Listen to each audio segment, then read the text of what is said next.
Hello, fellow Runeterrans! This morning I woke up and I thought, why is Hearthstone much more popular than Legends of Runeterra?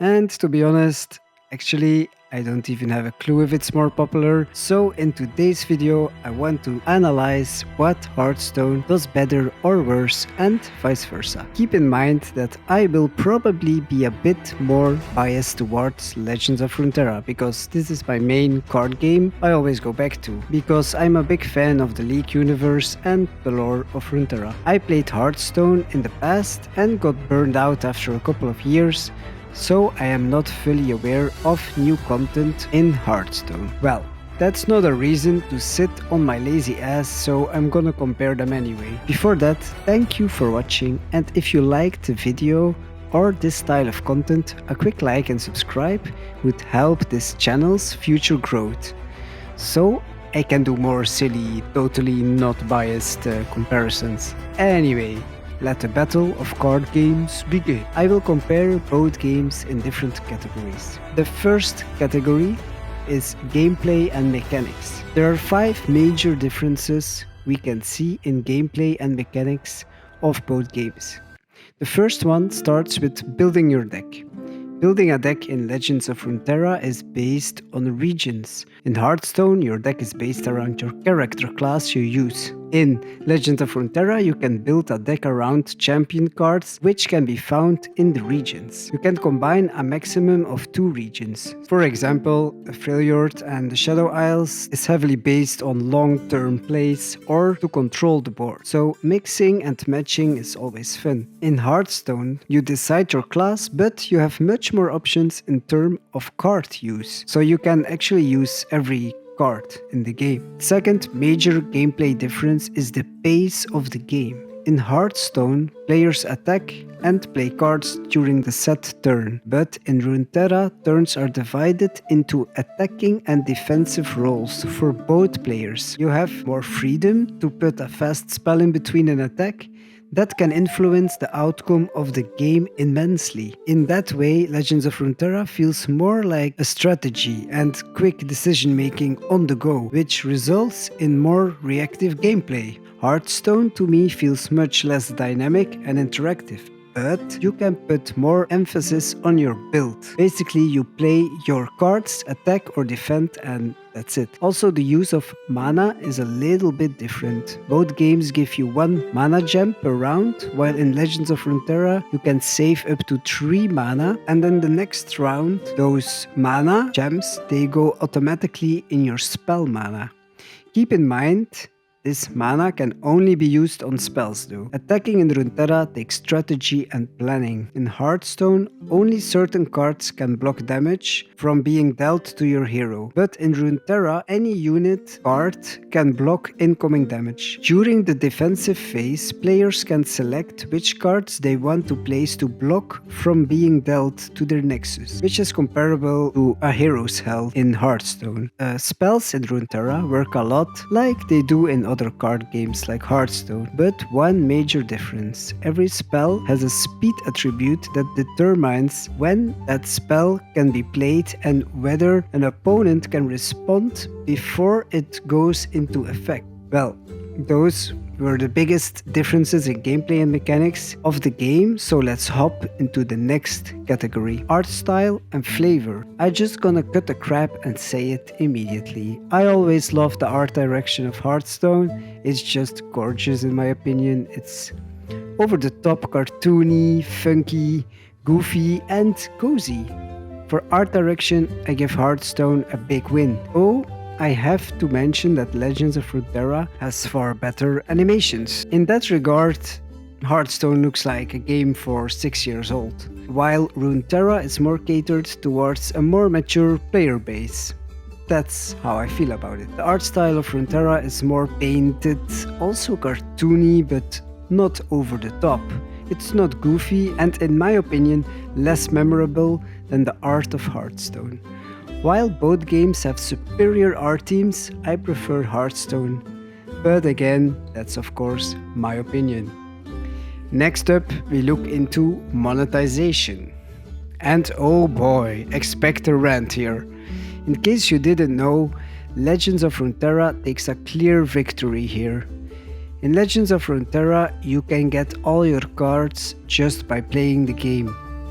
I agree in Hearthstone too, but in Runeterra, the game throws cards at you in a very satisfying way. Reward tracks with boxes full of cards. No crafting, you just get them for free. Doing daily quests, which is one per day depending on how long you didn't play, will give you experience to charge your weekly vault up to diamond. Completing your dailies every 3 days ensures you of getting around a platinum chest, which gives you a champion card for your choosing.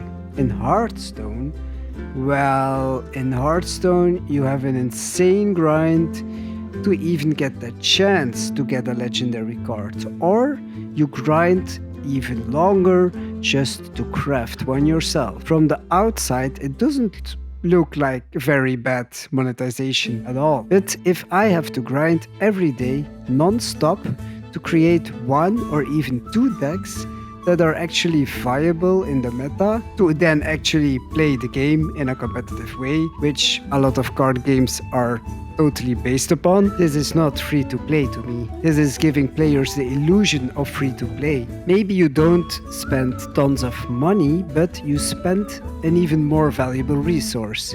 And that resource is time. And for the Hearthstone fans that are going to complain, because I know you will, drop a comment below, please. Oh yeah, did I already tell you? Legends of Runeterra takes a very clear win here. Up to the next category. Okay, I'm gonna be honest, I didn't play a lot of game modes in Legends of Runeterra. The most interesting game mode to me was and still is Path of Champions. And I have to say, the rogue-like element of this style of gameplay has been a lot of fun. I love the game modes in Hearthstone. I love the story modes. I love, in general, story modes. PvE content. Also the battlegrounds and the arena were a lot of fun to me. In my opinion, the game modes in Hearthstone do look better and they feel more polished. If you go to the lab in Legends of Runeterra, it's like a lot of experimenting going on, and don't get me wrong, I love experiments, but I feel like it got a bit stale and boring at this time. Try to play a game in labs. After 10 minutes of waiting for one game, I encountered a player who left the game in 5 minutes. So I don't think there's a huge investment from the player base. So I do think Hearthstone takes the win here. Last but not least, the player base.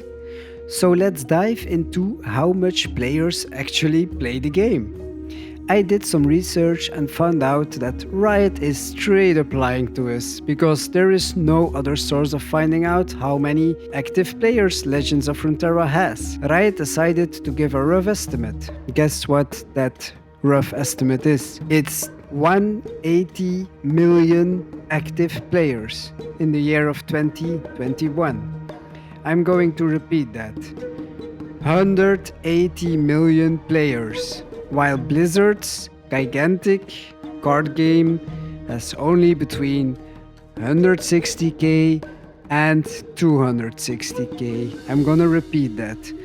160,000 between 260,000 in the year 2022. So, someone is clearly lying here, and I don't think it's Blizzard for once. Riot, please do your homework right. Because I can't wrap my head around this. Of course, you're not going to let us know that you have a declining player base and that you are ignoring new game modes for the sake of other games. Oh yeah, my bad, you did mention this. Well, I'm not bashing anyone here, but if we look into the Twitch numbers, we see a total different picture. Let's compare them. 16k viewers in comparison with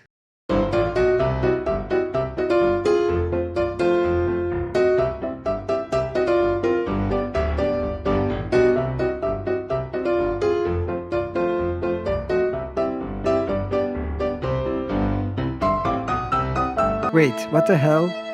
226 viewers? I know that Twitch numbers don't predict a player base, but if 16k players are watching your game in comparison with 200 players, I would suggest that the first one has a bigger audience. Or maybe Legends of Runeterra players, they just don't stream the game. Mm, but I have no idea. And yeah, I'm a bit confused here because the numbers say that Legends of Runeterra is more popular, but then Twitch doesn't say that, and the live numbers, we don't actually have them from Legends of Runeterra, and it's Riot who sends them out from 2021. So yeah, it's a bit of blind guessing, I guess. To finish off this video, I didn't want to make a straight winner because both games have their pros and cons, but I am still questioning why Legends of Runeterra seems to have such a small player base, while Hearthstone still beats it on Twitch. Is it because Hearthstone was kind of the first real digital-based card game on the market, or is Legends of Runeterra just dying out? Well, I don't know, but I feel Legend of Runeterra could be so much bigger than it actually is. It's a great game that I still enjoy to this day. I just wonder why it doesn't feel as big as Hearthstone. What about you? Do you know why Legends of Runeterra feels dead sometimes? I would love to see your thoughts on this. Drop a comment below and let me know what your opinion is. Maybe you like Hearthstone more and you're a fan of Hearthstone, and it could be. Maybe you like Legends of Runeterra. Thank you for watching and see you in the next video.